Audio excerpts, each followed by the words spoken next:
우리나라로 국방전시회를 취재하러 온 미국 여기자가 있습니다. 그 여기자의 폭로에 세계 최강 미국 군부가 충격을 받게 되는데요. 전 세계는 한국의 국방 기술력에 감탄을 하게 됩니다. 왜 우리나라 국방 기술력에 충격을 받은 걸까요? 그럼 지금부터 오늘의 이야기를 시작해 보겠습니다. 안녕하세요. 저는 모스크바에 살고 있는 29살 미국인 전쟁 기자 제퍼 블랙우드입니다. 저는 노트북을 세게 닫고 신음했어요. 이런 일이 있을 수 없어요. 저한테만은요. 제퍼 블랙우드한테만은요. 한국? 농담하는 거예요? 저는 혼잣말을 하며 제 붉은 곱슬머리를 손가락으로 헤집었어요. 상사의 이메일은 몇 분 전에 도착했지만 제 세상이 이미 완전히 뒤집힌 것 같았어요. 저는 휴대폰을 집어 그의 번호를 눌렀고 그가 전화를 받기를 기다리며 초조하게 발을 탁탁 쳤어요. 마커스입니다. 그의 퉁명스러운 목소리가 들렸어요. 제퍼예요. 이 임무가 농담이라고 말해주세요. 저는 인사도 없이 말했어요. 한국이요? 정말요? 저는 전쟁 기자라고요. 시리아, 우크라이나, 수단의 분쟁을 다뤘어요. 총알을 피하고 장군들을 인터뷰했다고요. 그런데 이제 군사훈련을 지켜보라고요? 저는 제 작은 아파트 창문으로 걸어가 회색 모스크바 하늘을 바라봤어요. 눈이 내리기 시작하고 있었어요. 마커스는 한숨을 쉬었어요. 저는 그가 항상 저를 상대할 때처럼 이마를 문지르는 모습을 상상할 수 있었어요. 제퍼, 이건 그냥 평범한 군사훈련이 아니에요. 중요한 거예요. 그 지역의 긴장감이 높아요. 하지만 거기서는 실제로 아무 일도 일어나지 않고 있잖아요. 저는 항변했어요. 평화롭고 지루하고 미국의 보호를 받고 있어요. 제가 다룰 수 있는 진짜 전쟁들이 있다고요. 결정은 최종적이에요. 마커스는 단호하게 말했어요. 내일 아침 비행기를 타요. 모든 세부 사항은 이메일에 있어요. 저는 작별 인사도 없이 전화를 끊고 휴대폰을 소파에 던졌어요. 이것은 최악의 임무였어요. 저는 현장에 있는 것으로 제 경력을 쌓았어요. 제 독자들은 저로부터 연습 훈련과 가짜 전투에 대한 보고서가 아니라 위험과 분쟁에 대한 이야기를 기대하고 있었어요. 무거운 한숨을 쉬며 저는 다시 노트북을 열고 서울의 호텔을 예약했어요. 한국에 가야 한다면 적어도 좋은 곳에 머물 수 있을 거예요. 아마도 호텔에는 제 좌절감을 풀 수 있는 좋은 헬스장이 있을 거예요. 그날 밤 가방을 꾸리면서 저는 제 노트북, 카메라, 그리고 가장 좋아하는 가죽 재킷을 넣었어요. 저는 한국에 대해 조사할 필요도 느끼지 않았어요. 무슨 소용이 있겠어요? 빠른 여행이 될 거예요. 들어갔다 나오는 것 뿐이에요. 군인들이 전쟁 게임을 하는 것에 대한 지루한 기사를 쓰고 그 다음 진짜 임무로 돌아가는 거죠. 정말 내 재능의 완전한 낭비야. 저는 가방을 닫으며 크게 말했어요. 그때 저는 제가 얼마나 틀렸는지 전혀 몰랐어요. 이 지루한 임무가 저널리즘, 분쟁, 그리고 저 자신에 대해 제가 알고 있다고 생각했던 모든 것을 바꿀 거라는 걸요. 한국이 제가 상상조차 할 수 없는 방식으로 저를 놀라게 할 거라는 것을 그때는 전혀 알지 못했어요. 저는 서울에 도착한 비행기에서 내리면서 짜증나고 피곤함을 느꼈어요. 14시간의 비행은 참혹했고 저는 많이 자지 못했어요. 공항 밖에서 택시를 잡을 때 밝은 아침 햇살이 제 눈을 아프게 했어요. 군사훈련센터로 가주세요. 저는 운전기사에게 휴대폰으로 주소를 보여주며 말했어요. 서울을 지나면서 저는 마지못해 모든 것이 얼마나 깨끗하고 현대적으로 보이는지 알아챘어요. 높은 유리 건물들이 하늘을 향해 솟아 있었고 거리는 일상을 보내는 사람들로 분주했어요. 제가 예상했던 것과는 달랐어요. 군사센터에 도착했을 때 이미 입구 근처에 한 무리가 모여 있었어요. 좋아요, 저는 팀과 함께 일해야 했어요. 클립보드를 든 여성이 저를 발견하고 손을 흔들었어요. 제퍼 블랙우드 씨군요. 저는 리사박, 당신의 연락 담당자예요. 다른 분들이 당신을 만나기 위해 기다리고 있어요. 저는 억지로 미소를 지으며 4명이 대화하고 있는 곳으로 그녀를 따라갔어요. 그들은 모두 저를 보기 위해 돌아봤어요. 안녕하세요. 저는 미국 국방부의 제임스 쿠퍼입니다. 안경을 쓰고 친근한 미소를 가진 키 큰 남자가 말했어요. 에밀리 왓슨, 영국 정보 분석가예요. 짧은 갈색 머리와 날카로운 눈을 가진 여성이 말했어요. 필립 디부아, 프랑스 군사연구원입니다. 단정한 수염을 가진 나이든 남자가 공손하게 고개를 끄덕이며 말했어요. 그리고 저는 미아 존슨, 캐나다 군사 고문입니다. 깔끔한 제복을 입은 여성이 저에게 악수를 건네며 소개했어요. 그들은 모두 여기에 있는 것이 신나 보였어요. 저는 그 이유를 이해할 수 없었어요. 이건 분명히 시간 낭비였어요. 빨리 사진만 몇 장 찍고 떠나자고요. 저는 카메라 끈을 조정하며 말했어요. 인상적인 것이 있을 것 같지 않네요. 근처에 서 있던 한국인 장교가 제 말을 우연히 들었어요. 그는 담당자로서는 제가 예상했던 것보다 젊었어요. 아마 30대 중반 정도였고 반듯한 자세와 차분한 눈을 가지고 있었어요. 저는 김대휘입니다. 그는 약간 고개를 숙이며 말했어요. 그리고 블랙우드 씨 놀라실지도 모르겠네요. 저를 따라오세요. 그가 돌아섰을 때 저는 눈을 굴렸어요.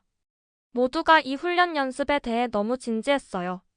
세계 다른 곳에서 진짜 분쟁이 일어나고 있다는 것을 그들은 몰랐나요? 훈련장으로 걸어가면서 저는 모든 것이 얼마나 체계적인지 알아채지 않을 수 없었어요. 군인들은 목적을 가지고 움직였고 장비는 놀랍게도 현대적이고 잘 관리되어 있었어요. 일부 유럽 군대에서 본 구식 장비와는 전혀 달랐어요. 먼저 우리의 K9 천둥 자주포를 보여드리겠습니다. 김대휘는 분명한 자부심으로 발표했어요. 저는 다른 사람들이 제가 얼마나 지루해야 하는지 볼 수 있도록 과장되게 하품을 했어요. 하지만 시범이 시작되자 저도 모르게 눈이 커졌어요. 거대한 포신이 탱크 같은 차량에 장착된 대형 포병 장비들이 믿을 수 없는 속도로 위치를 잡았어요. 승무원들은 마치 하나의 기계 부품처럼 함께 일했어요. 그들은 약 3분 안에 발사 준비가 될 거예요. 제임스가 저에게 속삭였어요. 하지만 그들은 2분 조금 넘게 준비를 마쳤어요. 제가 이전에 본 어떤 것보다 훨씬 빨랐어요. 그 정밀함은 인상적이었어요. 그것은 사실 인상적이네요. 저는 중얼거리며 잊지 않도록 빠르게 제1기장에 메모했어요. 아마도 이 임무가 완전히 지루하지는 않을 것 같았어요. 포병 시범 이후 우리 그룹은 근처 비행장으로 이동했어요. 이제 태양이 하늘 높이 떠 있어서 저는 모자를 가져왔으면 좋았을 텐데 하고 생각했어요. 저는 활주로에 줄지어 서 있는 여러 항공기들을 볼 수 있었고 그것들의 금속 표면이 햇빛 아래 반짝이고 있었어요. 이제 우리의 FA-50 전투기가 행동하는 모습을 보겠습니다. 김대휘는 목소리에 자부심을 약간 담아 발표했어요. 저는 관심을 보이지 않으려고 노력했어요. 한국에 오기 전에 저는 이것들이 러시아나 미국이 가진 것에 비해 특별할 것 없는 기본 훈련용 항공기라고 읽었거든요. 하지만 제트기가 머리 위로 굉음을 내며 지나갈 때 저는 멍하니 바라보지 않을 수 없었어요. 그것들은 믿을 수 없는 속도와 정밀함으로 움직였고 완벽한 대형으로 급강하고 회전했어요. 그들이 놀라운 정확도로 목표물을 명중시키는 폭격 훈련을 시연했을 때 저는 다시 제 노트북을 찾게 되었어요. 우리 조종사들은 매년 200시간 이상 훈련합니다. 김대휘는 우리가 제트기가 다시 지나가는 것을 지켜보는 동안 설명했어요. 그리고 우리 항공기는 새로운 기술로 끊임없이 업그레이드됩니다. 단정한 수염을 가진 프랑스 연구원 필립이 저에게 가까이 다가와 그의 노트를 확인했어요. 이 정확도는 유럽 표준을 능가합니다. 그는 감명받은 듯한 목소리로 속삭였어요. 저는 눈썹을 들어 올렸어요. 그것은 제가 듣기를 기대했던 것이 아니었어요. 에어쇼 후 우리는 탱크 훈련장으로 우리를 데려갈 군용 버스에 탑승했어요. 풍경은 평평한 비행장에서 장애물과 표적이 곳곳에 흩어져 있는 구릉지대로 바뀌었어요. 이제 K2 흑표 전차가 행동하는 모습을 보겠습니다. 김대휘가 우리가 관측 플랫폼에 서 있을 때 말했어요. 탱크들은 강력해 보였어요. 긴 포신과 무거운 장갑을 가진 짙은 녹색 기계들이었어요. 시범이 시작되자 저는 그들이 거친 지형을 얼마나 빠르게 이동하는지에 놀랐어요. 그들은 가파른 언덕을 오르고 물이 가득한 도랑을 건너며 움직이는 표적을 완벽한 사격으로 명중시켰어요. 저는 한국 장비가 다른 나라에서 그냥 복사한 것이라고 생각했어요. 저는 옆에 서 있는 영국 분석가 에밀리에게 조용히 말했어요. 그녀는 고개를 저었고 그녀의 짧은 갈색 머리가 햇빛을 받았어요. 이제는 아니에요. 그들은 이 기술의 많은 부분을 스스로 개발했어요. K2 탱크는 세계에서 가장 발전된 표적 시스템 중 하나를 가지고 있어요. 저는 탱크들이 치명적인 발레 댄서처럼 서로 협력하며 시범을 계속하는 것을 지켜봤어요. 그것은 제가 다른 나라에서 본 서툰 탱크 훈련과는 전혀 다른 것이었어요. 장갑은 대부분의 대전차 무기의 직격을 견딜 수 있어요. 제임스가 제 다른 쪽에서 덧붙였어요. 그들은 정말 이것들을 거의 파괴 불가능하게 만드는 데 투자했어요. 저는 더 많은 메모를 하고 심지어 제 카메라로 여러 장의 사진을 찍고 있는 저를 발견했어요. 이것은 제가 보길 기대했던 것과는 전혀 달랐어요. 여기에는 진짜 기술 준비가 있었어요. 우리가 버스로 돌아가면서 저는 이야기에 제가 예상했던 것보다 더 많은 것이 있을지도 모른다고 생각하기 시작했다는 것을 깨달았어요. 한국은 단지 미국의 보호를 받는 국가가 전쟁 게임을 하는 것이 아니었어요. 그들은 진지하고 전문적이며 놀랍게도 발전되어 있었어요. 다음 일정은 뭐예요? 저는 김대위에게 물었고 도착한 이후 처음으로 저는 그 대답이 진심으로 궁금했어요. 셋째 날 우리는 일찍 일어나 군용 헬리콥터에 탑승했어요. 김대위는 우리가 해군 훈련을 보기 위해 제주도로 향하고 있다고 말했어요. 저는 전에 한국 해군에 대해 많은 관심을 기울인 적이 없었어요.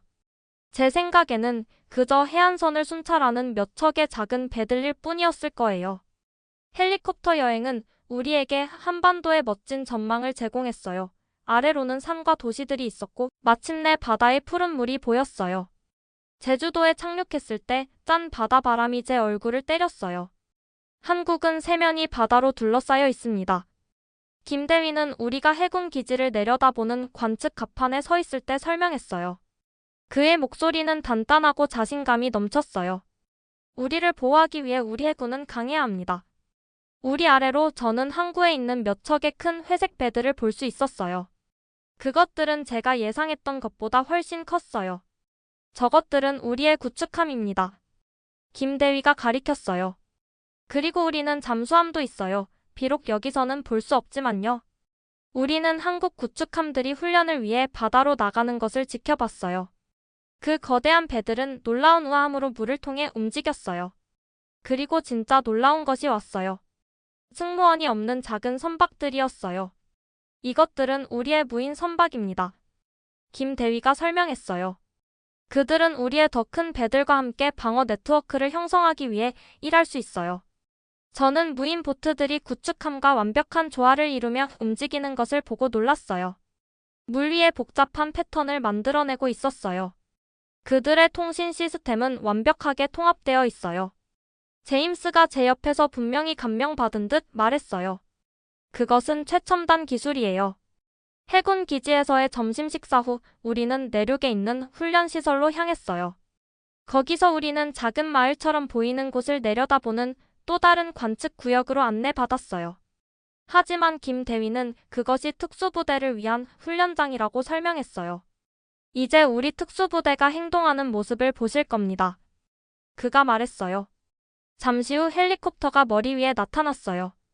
검은 제복을 입은 군인들이 항공기에서 밧줄을 타고 내려와 부드럽게 지상에 착륙했어요. 그들은 그림자처럼 움직이며 인질들 훈련용 마네킹이 잡혀있는 건물을 빠르게 포위했어요. 제가 메모를 할 시간도 거의 없을 정도로 빠르게 일어난 조정된 공격에서 특수부대는 건물에 들어가 인질을 구출하고 근처 숲으로 사라졌어요. 전체 작전은 10분도 채 걸리지 않았어요. 그것은 믿을 수 없었어요. 저는 더 이상 제 놀라움을 감추려 하지 않고 말했어요. 미아는 고개를 끄덕였고 그녀의 표정은 진지했어요. 이 군인들은 세계 최고의 특수부대와 함께 훈련해요. 그녀가 설명했어요. 그들은 엘리트로 여겨져요. 하루가 끝날 무렵 제 노트북은 관찰과 세부 사항들로 가득 찬 페이지들로 채워졌어요. 이것은 제가 상상했던 단순하고 의존적인 국가가 전혀 아니었어요. 한국은 분명히 심각한 군사적 능력을 가지고 있었어요. 제가 인정했던 것보다 훨씬 발전된 능력이었어요. 그날 밤 호텔 방에서 저는 베드 위에 제 노트들을 펼쳐놓고 제가 본 모든 것을 검토했어요. 번개 같은 속도로 움직이는 포병 완벽한 정확도를 가진 전투기 발전된 표적 시스템을 가진 탱크들. 조화를 이룬 해군 엘리트 특수부대. 저는 한국에 대해 틀렸어요. 완전히 틀렸어요. 그리고 좋은 기자는 자신이 틀렸을 때 인정해요. 저는 노트북을 열고 새 문서를 시작했어요. 제가 쓰게 될 기사는 제가 계획했던 것과는 전혀 다를 거예요. 전쟁 게임을 하는 국가에 대한 경멸적인 글 대신 저는 매 순간 저를 놀라게 한 인상적인 군사적 능력을 가진 국가에 대해 쓸 거예요. 제 손가락은 제가 시작하면서 키보드 위를 빠르게 움직였어요. 한국 제가 결코 찾을 것이라 예상하지 못했던 군사력. 한국에서의 마지막 날, 우리는 서울 외곽의 거대한 건물에 있는 방위기술 전시회를 방문했어요. 문을 통과하자마자 저는 이것이 우리가 이전에 본 모든 것과 다를 것이라는 걸 알았어요. 거대한 홀은 군사 장비 전시물, 시뮬레이션을 보여주는 화면, 그리고 다양한 무기 시스템의 모델로 가득 차 있었어요. 군복과 비즈니스 정장을 입은 남성과 여성들이 낮은 목소리로 대화하며 전시품 사이를 이동했어요. 이곳은 우리가 일부 방위 기술을 선보이는 곳입니다.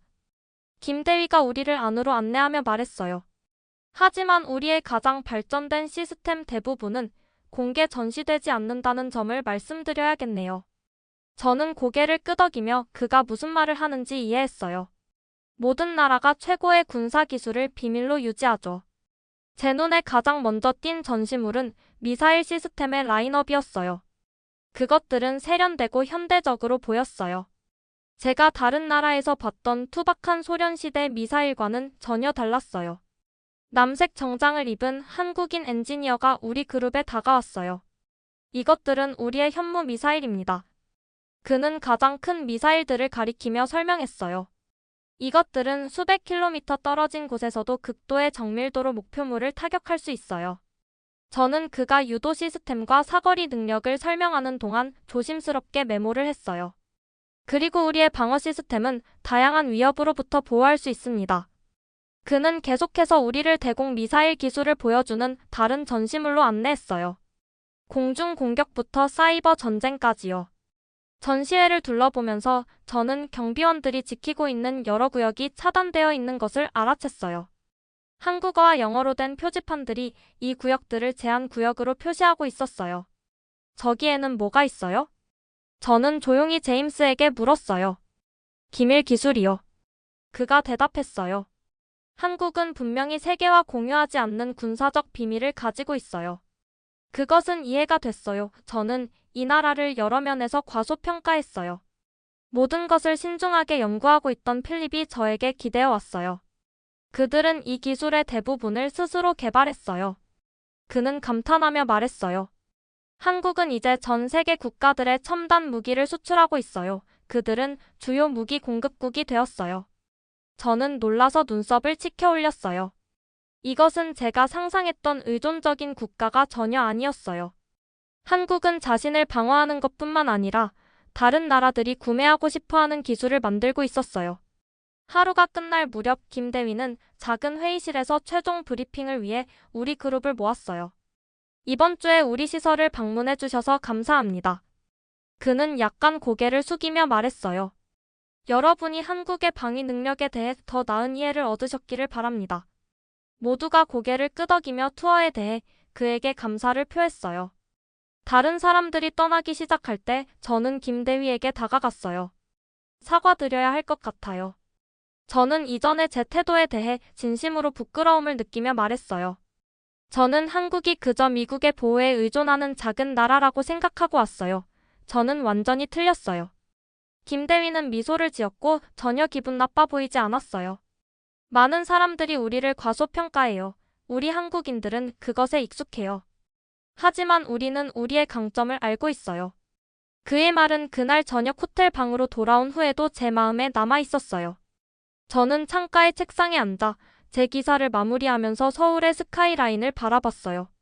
도시의 불빛들이 어두운 하늘을 배경으로 반짝이며 이 나라가 얼마나 현대적이고 발전되어 있는지를 상기시켜 주었어요. 저는 제 기사의 제목을 한국에 숨겨진 힘 존경받을 가치가 있는 군사력이라고 지었어요. 제 손가락은 지난 며칠 동안 제가 본 모든 것, 첨단 기술, 잘 훈련된 군인들, 그리고 한국의 방위 시스템 뒤에 있는 전략적 사고를 설명하면서 키보드 위를 날아다녔어요. 저는 제 기사를 이런 말로 마무리했어요. 한국은 지도상에서는 작아 보일 수 있지만 그 군사력과 기술적 혁신은 이 지역에서 중요한 강국으로 만들어요. 전 세계의 분쟁을 다룬 전쟁 기자로서 저는 한국이 제가 지금까지 본 가장 효율적이고 효과적인 방위군 중 하나를 건설했다고 자신있게 말할 수 있어요. 세계는 주목해야 해요. 이것은 과소평가되어서는 안 되는 나라예요. 편집자에게 기사를 보낸 후 저는 가방을 쌌어요. 저는 아무것도 흥미로운 것을 기대하지 않고 한국에 왔어요. 저는 이 놀라운 나라에 대한 완전히 새로운 이해와 깊은 존경심을 갖고 떠나고 있었어요. 그리고 저는 제가 너무 불공정하게 판단했던 이 국가에 대해 더 배우기 위해 언젠가 돌아올 것을 스스로에게 약속했어요. 다음 날 아침 제 비행기가 서울에서 이륙할 때 저는 아래 도시를 내려다봤어요. 우리가 구름 속으로 올라가면서 점점 작아지고 있었어요. 중요한 교훈을 가르쳐줘서 고마워요. 저는 아무도 들을 수 없었지만 속삭였어요. 진정으로 알기 전에 결코 한 나라를 판단하지 마세요.